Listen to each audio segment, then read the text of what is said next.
Krishna. Hare Krishna. So we're here to read from the Bhagavatam again. On this glorious day when you hear from the Bhagavatam. Where are we? Canto 4, Chapter 8, Text 36. Om Namo Bhagavate Vasudevaya. Om Namo Bhagavate Vasudevaya. Om Namo Bhagavate Vasudevaya. Text 36. My dear Lord, I am very impudent for not accepting Impudent. your... Impudent. No, impudent. That's what I said. Oh, okay. My dear Lord, I am very impudent for not accepting your instructions, but this is not my fault. It is due to my having been born in a Kshatriya family. My stepmother, Suruchi, has pierced my heart with her harsh words. Therefore, your valuable instruction does not stand in my heart. Purport.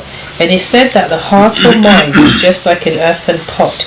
Once broken, it cannot be repaired by any means. Dhruva Maharaj gave this example to Narada Muni.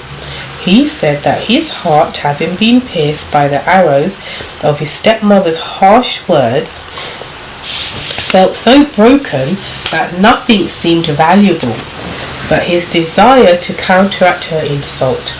His stepmother had said that because he was born from the womb of Suniti, a neglected queen of Maharaj Uttanapad, Dhruva Maharaj was not fit to sit either on the throne or on his father's lap.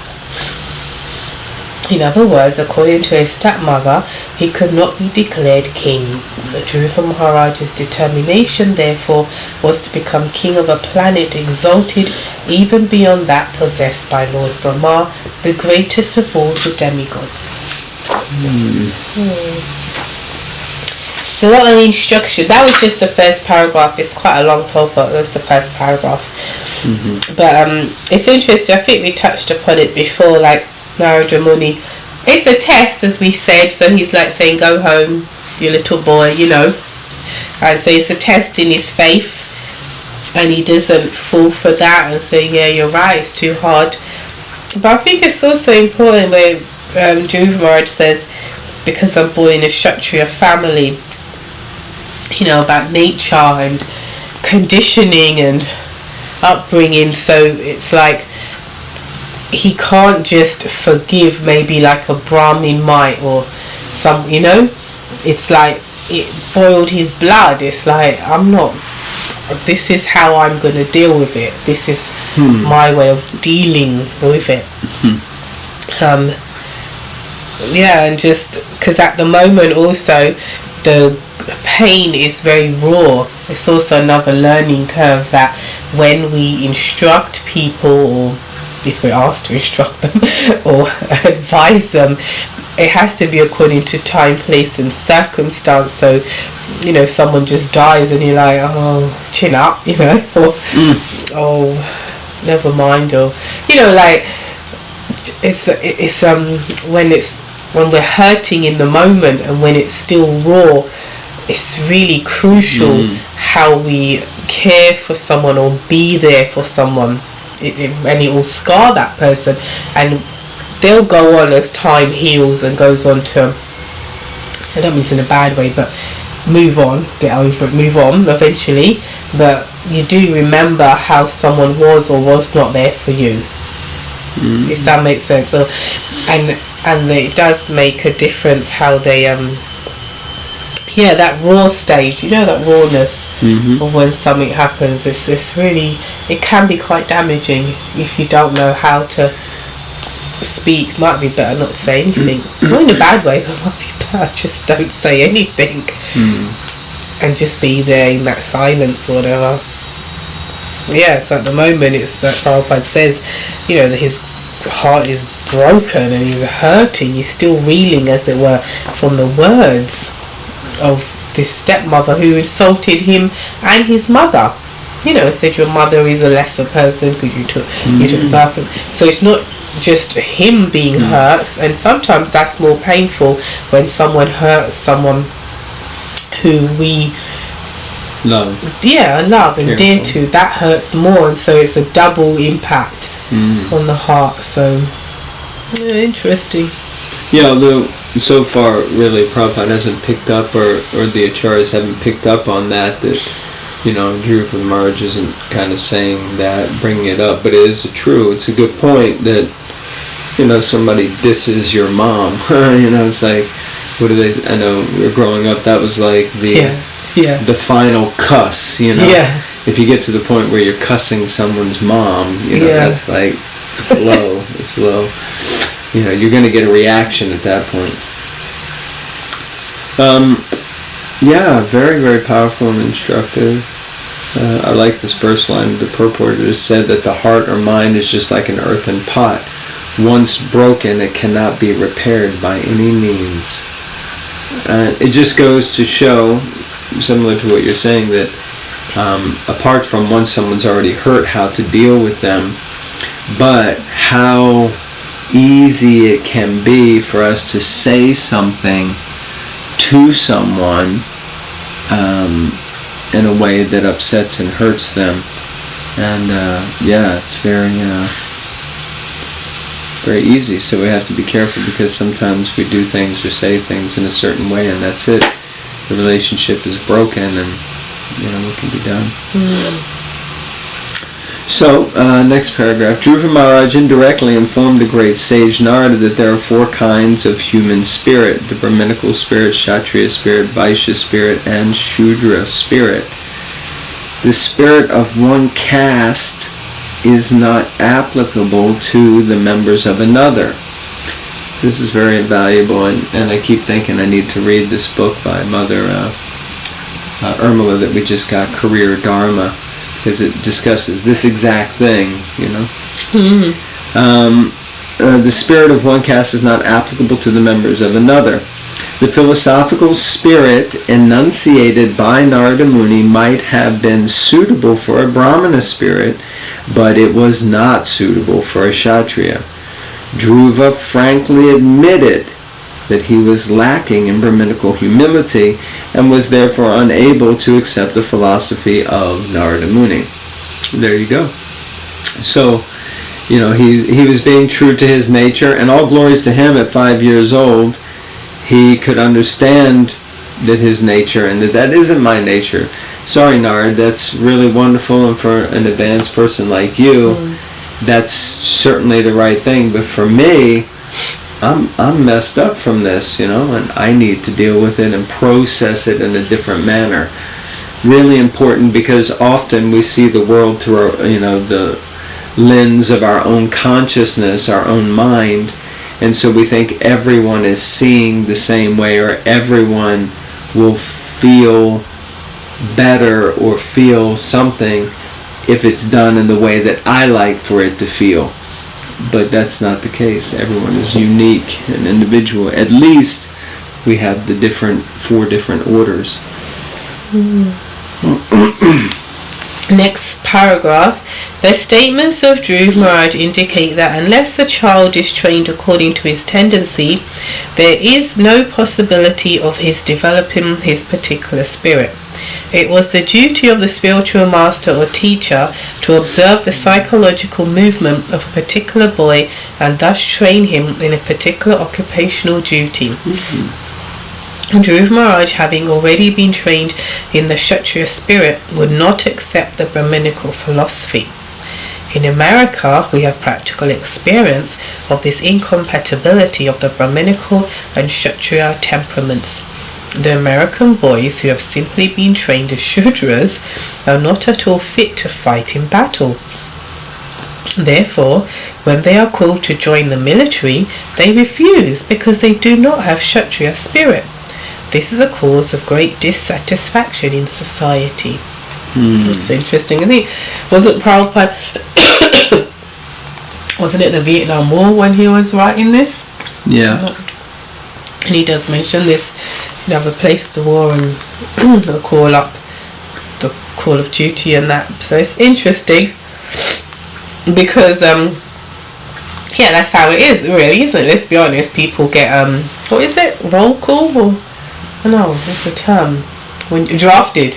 Yeah, so it's one thing that when you're in military school or going like that, it's another thing, that you just pick farmers and you pick Vaishyas and everyday people and push them out there. And we see in films and documentaries so much blood loss and people that did survive, maybe it was better they didn't, because if you hear their stories and how they're scarred and that, because as Prabhupada points out, they weren't trained in that Kshatriya spirit.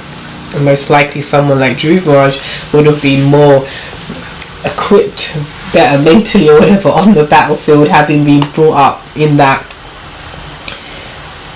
environment than your average adult person that's like, I don't want to pick up this gun and fight.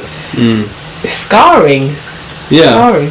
Of course, you may have to do the needful if something comes up, but in general, we should have our dharma, our occupation, according to our nature.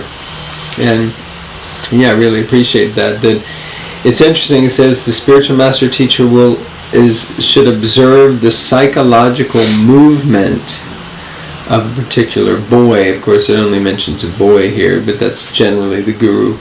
The boys would go to Gurukul to be trained, and the girls would stay at home and be trained. And we can get into how times are different now, and I got that. But let's say originally it's because people can be called out as sexist, or there's certain things because say a woman's place is in the kitchen or in the home, and the man. But I think that's been psychologically proven that there's certain natures even amongst men and women. And you can see that really traditionally it would have been that a lady was trained in a certain way to deal with certain aspects of the family situation, and men would have gone and been trained differently. So like that anyway. Sorry about that. I have some blister on my finger from playing bass guitar the other day. In America, we have practical experience of this incompatibility of the Brahminical and Kshatriya temperaments. The American boys who have... That's what you read, sorry. In other words, since the Krishna consciousness movement is open for everyone, people... Where are you? Here. No, you read this, the statement indicating this. Yeah, next paragraph. In America. That the boys do not have the Kshatriya spirit. Oh! I've got a whole chunk. You've got a whole chunk missing. Yeah. Controversy. Conspiracy. I've got No. It's just differently divided. Because I thought, you had read that. Alright. So... That the boys do not have the Kshatriya spirit. That the boys do not have the Kshatriya spirit does not mean that they are trained in Brahminical qualities. They are trained as Shudras, and thus in frustration they are becoming hippies. However, as soon as they enter the Krishna consciousness movement being started in America, they are trained to meet the Brahminical qualifications, even though they have fallen to the lowest conditions as Sudras. Interesting. So that's the end of my paragraph. No, well, there is no... You want to continue? Okay. In other words, since the Krishna consciousness movement is open for everyone... Yes? No? Which one? I'm just looking. You can continue. And as you were. As you were, mate. In other words, since the Krishna consciousness movement is open for everyone, people in general can attain the Brahminical qualifications. This is the greatest need at the present moment. For now, there are actually no Brahmanas or Kshatriyas, but only some Vaishyas and, for the most part, Shudras. The classification of society into Brahmana, Kshatriya, Vaishya, and Shudra is very scientific. In the human social body, the Brahmins are considered the head, Kshatriyas are the arms, the Vaishyas are the belly, and Shudras are the legs. At the present moment, the body has legs and a belly, but there are no arms or head, and therefore society is topsy-turvy. Present moment, the body has legs and a belly. It is necessary to reestablish the Brahminical qualifications in order to raise the fallen human society to the highest standard of spiritual consciousness. So this is quite interesting. Here, Srila Prabhupada is saying that boys and girls, I guess, are being trained to just be Shudras. But as soon as they're given an opportunity at Brahminical life or Brahminical training, Brahminical culture, then they're taking to it. And there's a need for there to be more Brahminical training. Now, it seems to kind of go against the initial idea, which is that someone is identified for training first according to their psychophysical nature. Then they're given training by the guru. Not that everyone that comes to the guru is trained as a Brahmin. So it does get a little confusing. And also the fact that someone could function or operate as a Shudra and then they could be trained as a Brahmin and operate as a Brahmin is kind of the question that I had, and we discussed this with Mother Irmala, because in her book she says you kind of have to be one or the other. You can't be part one, part this, part that. Which I need to read the book, but you know, I express circumstantially I disagree with that, because it seems that people do have different tendencies to these different natures, and depending on the environment that they're in, they can do that. They can lean towards a specific aspect of that nature.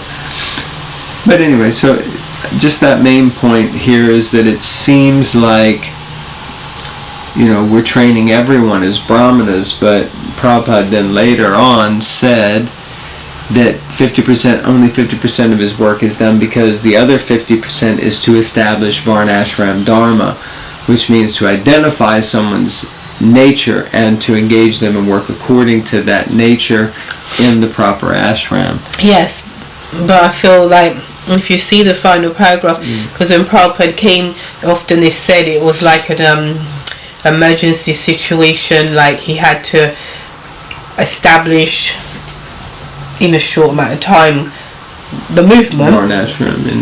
And so, as Prabhupada says here, that this is the greatest need at the present moment, that there's no Brahmins or Kshatriyas, but there are Vaishyas, and for the most part Shudras. So what I understand is he's like come to the West and he's like, there's plenty of Shudras and there's Vaishyas because materialism, we want to make money, blah blah blah, but we need in society Kshatriyas and we need Brahmanas.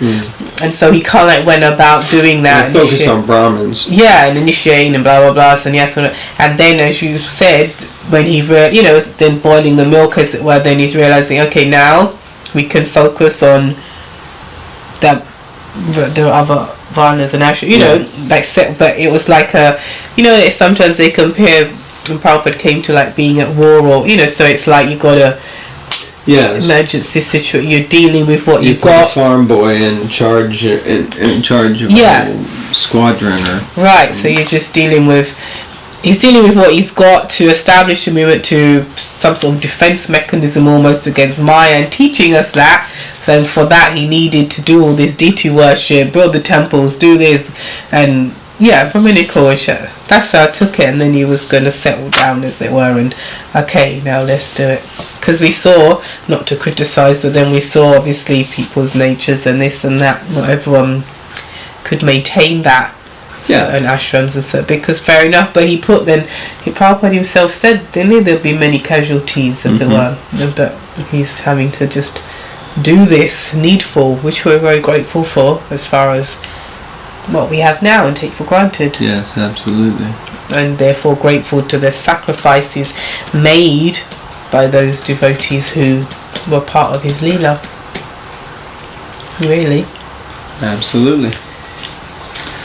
Okay, so let's stop there. Yeah. And we'll pick up next time with text 37, but very good. So this pastime, it's got some really Very instructive. Nectar nuggets in there. So, okay, thank you all very much. Hare Krishna, Srila Prabhupada Ki Jai, Grantaraj Srimad Bhagavatam Ki Jai, Bhadra Campaign, Bhadra Purnima Ki Jai. If you want to sponsor any books, let us know. Hare Krishna.